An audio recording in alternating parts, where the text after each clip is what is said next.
Cain is not merely a man of the past. Cain is a priesthood, and Yahweh said to Qayin, "Why are you inflamed within? Why has your face fallen?"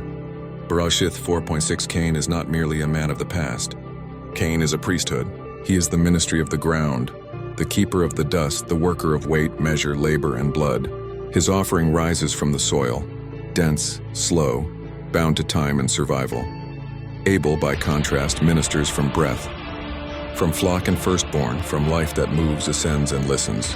His priesthood aligns with Melchizedek, without genealogy, without temple made of stone, higher in frequency, nearer to heaven.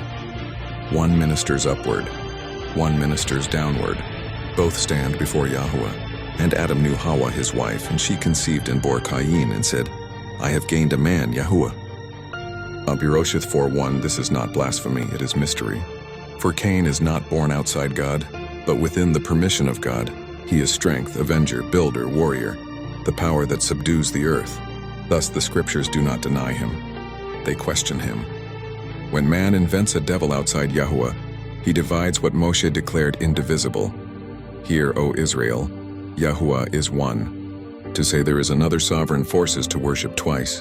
For Yahuwah himself declares, "I form the light and create darkness. I make peace and create calamity. I, Yahuwah, do all these." Cain and Abel are not rivals of gods, they are expressions of governance. The tragedy is not that Cain exists, but that his priesthood seeks dominion without assent.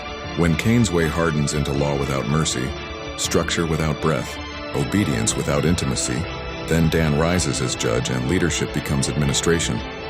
Cain's in the coiled power, the serpent system, the leviathan of order without love.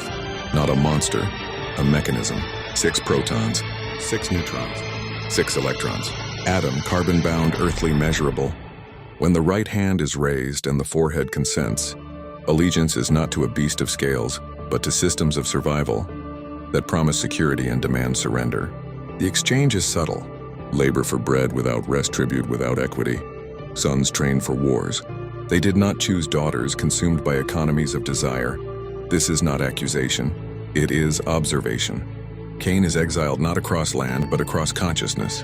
His son Hanok builds cities, structures of permanence, roofs that shield men from heaven. The Far East remembers this as the dragon. Power coiled around order, wisdom without surrender. Empires rise and preach fear.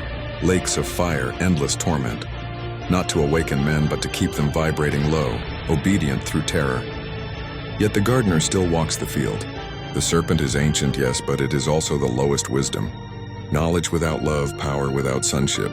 The question Yahweh asked Qayin is still asked of us. Why are you angry? Why has your face fallen? For mastery was always offered. Sin lies at the door, but you may rule over it. The earth does not need domination, it needs integration. And Cain does not need destruction, he needs transfiguration.